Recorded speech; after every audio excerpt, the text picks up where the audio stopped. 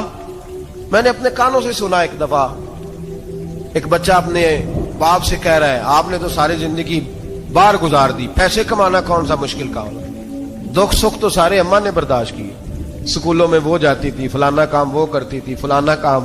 اب یہ سوچ اس کی ذاتی تو نہیں, یہ اس کو دی گئی ہے.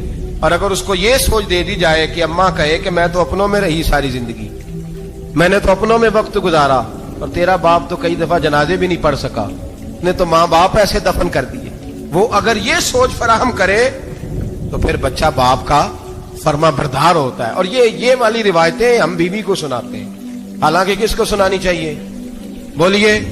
بہن اور بیٹی کو. بہن اور بیٹی کو سنائیں یہ باتیں, ان کو سمجھائیں تاکہ آگے جا کے وہ جو گھر ترتیب دیں وہ گھر بڑا عمدہ اور نکھرا ہوا ہو. حضرت سیدنا ابراہیم 13 سال کے بعد آئے, چونکہ گھر میں اللہ تبارک و تعالیٰ کی دوستی کا چرچا تھا, اللہ تبارک و تعالیٰ کی محبوبیت کا غلبہ تھا. 13 سال کے بعد فلما بالغ معہ سعیا, بیٹا جب اتنا بڑا ہوا کہ ساتھ چلنے لگا, تو حضرت ابراہیم نے اپنے بیٹے کو بلا کے کہا بیٹا مجھے خواب آئی ہے, میں تجھے ذبح کر رہا ہوں, تیری کیا رضا ہے؟ تو حضرت اسماعیل کہنے لگے یا ابت افعل ما تؤمر, ابا جی اللہ جیسے حکم دیتا ہے میرے ساتھ ویسے ہی کریں, جیسے اللہ حکم دیتا ہے ویسے ہی بولیے ویسے ہی کریں. حضرت حاجرہ کو کہا کہ ایک دوست نے دعوت کی ہے تو وہاں جا رہے ہیں. بی بی مطمئن ہے, تفصیلات کی ضرورت نہیں, ختم بات, اعتبار ہے, مطمئن ہو گئی.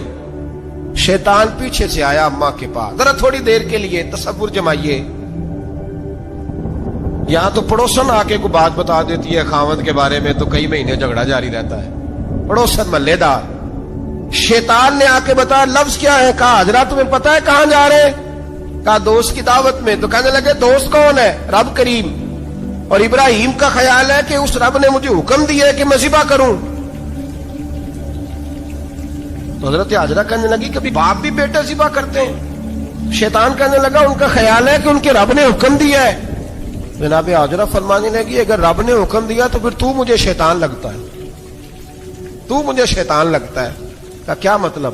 فرمانے لگی اگر رب کریم کا حکم ہے تو میرے پاس ایک اسماعیل ہے, اگر 1000 بھی ہوتے میں سارے اللہ کے راستے میں پیش کر دے دیتی. مالک کا ہی تو ہے سارا کچھ, اسی کا ہے, اس میں لیت اللہ کی کیا گنجائش؟ حضرت سیدنا ابراہیم علیہ الصلوۃ والسلام نے بیٹے کے حلق پہ چھری رکھ بھی دی اور چھری چلا بھی دی, رکھ بھی دی, اور وہ تو اللہ کریم نے فرمایا یا ابراہیم قد صدقت الرؤیا, ابراہیم تو نے خواب سچا کر دکھایا, وہ قیامت تک تیرا نام رہے گا. حضرت ابراہیم نے وطن بھی دیا, جان بھی دی, بیٹا بھی, اللہ کریم نے دمبے دیے, فرمایا یہ فدیہ ہے. اب یہ قربانی قیامت تک حضرت ابراہیم کے طریقے کے مطابق جاری ہے. حضرت ابراہیم بہت بڑے مہمان نواز تھے, بہت بڑے. آپ جب مصر میں قیام تھا تو بڑے بڑے لمبے چوڑے لنگر پکتے تھے, لوگ آیا جایا کرتے تھے, بڑا تفصیل کے ساتھ کھانا ہوتا تھا. مہمان نوازی آپ کی خاص صفت مبارکہ ہے. ہمارے ہاں بھی مہمان نوازی ہوتی ہے امیروں کی, بلکہ اب تو مہمان نوازی اس طرح کی ہے کہ کل تیری میرے پاس دعوت ہے اور پرسوں میری تیرے پاس ہے. وہی امیروں میں وہ چکر رہتا ہے, پارٹیاں دوست ایک دوسرے کو ڈالتے ہیں, تیری طرف پارٹی تیری طرف, اور اسی انداز میں اب یہ عید آئے گی نا ٹکا پارٹیاں ہوں گی جگہ جگہ, اور لوگ سوال پوچھنے لگے ابھی سے, کہتے ہیں قربانی کا کتنا گوشت گھر رکھنا جائز ہے, قربانی کا کتنا گوشت گھر رکھنا جائز ہے؟ سارا ہی جی, ہاں, اس لیے فریزر لے لے, فریج سے نہیں کام چلے گا, سارا ہی جائز گھر رکھنا, سارا ہی جائز ہے, رکھ لیں. او خدا کے بندے, قربانی وہ بندہ دیتا ہے جو سارا سال ہی گوشت کھاتا ہے. صحیح کہہ رہا ہوں؟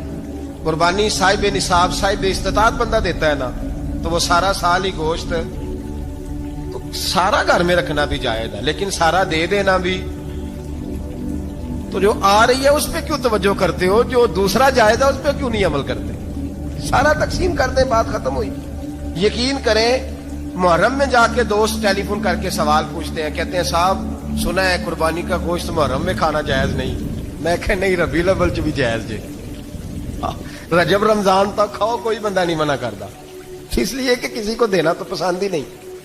یا پھر اس میں سے جو خاص خاص چیزیں ہیں وہ اپنی فریج میں, اور باقی جو ہے وہ دوسروں کے لیے. یہ کیا طریقہ ہے ہمارا, اور اسی پہ عمل ہے. اللہ تبارک و تعالی ہمیں سمجھنے کی توفیق عطا فرمائے. یہ قربانی حضرت ابراہیم کا طریقہ ہے.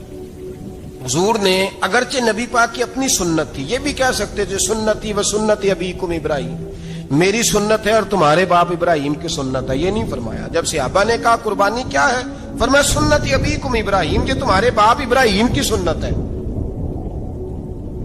ہر صاحب نصاب پر قربانی واجب ہے. جو زکوٰۃ کا نصاب رکھتا ہو اس پر قربانی واجب ہے. یعنی ضروریات سے زیادہ اتنے پیسے, جتنے پیسوں سے زکوٰۃ فرض ہوتی ہے, اتنے پیسے جس آدمی کے پاس قربانی سے پہلے پہلے آ جائیں اس آدمی پر قربانی کرنا واجب ہے. بکرا, چھترا, دمبا 1 سال کا, یا دمبا 6 مہینے کا ہو پر اتنا بڑا محسوس ہوتا ہو کہ لگے 1 سال کا ہے, اس کی قربانی ہو سکتی ہے. جانور میں کوئی عیب نہیں ہونا چاہیے, اتنا کمزور نہ ہو کہ ذبح جہاں اسے کرنا ہے وہاں وہ چل کے جا نہ سکے, اتنا کمزور جانور نہ ہو, اس کے اندر بظاہر کوئی اتنا بڑا نقص نہ پایا جاتا ہو, کانا نہ ہو, لنگڑا نہ ہو, کوئی اس کی ہاتھ نہ کٹے ہوئے ہو, ایسا نقص جو واضح ہو. بکرا 1 سال کا, گائے اور بھینس یہ 2 سال کی, اونٹ 5 سال کا. اب اس میں یہ ہے کہ ہمارے بہت سارے دوست, چونکہ ہم دیہاتی لوگ ہیں, تو پوچھتے ہیں کہ دوندا نہیں ہے تو چوگا نہیں ہے. تو یہ ہماری پنجابی کی اصطلاحات ہیں, پنجابی کی. شریعت اسلامیہ نے سال بتائے ہیں, یہ تو ہم نے اپنی آسانی کے لیے, یا دیہاتوں میں جو ماحول تھا اس طرح کا جانور لیں, خوبصورت جانور لیں. جو نصاب ہے وہ بھی میں نے آپ کو بتایا, لیکن ایک اور پہلو بھی ہے. نبی پاک صلی اللہ علیہ وسلم پہ زکوٰۃ کا بھی فرض نہیں ہوئی, کبھی حضور پہ زکوٰۃ فرض نہیں ہوئی. نبی پاک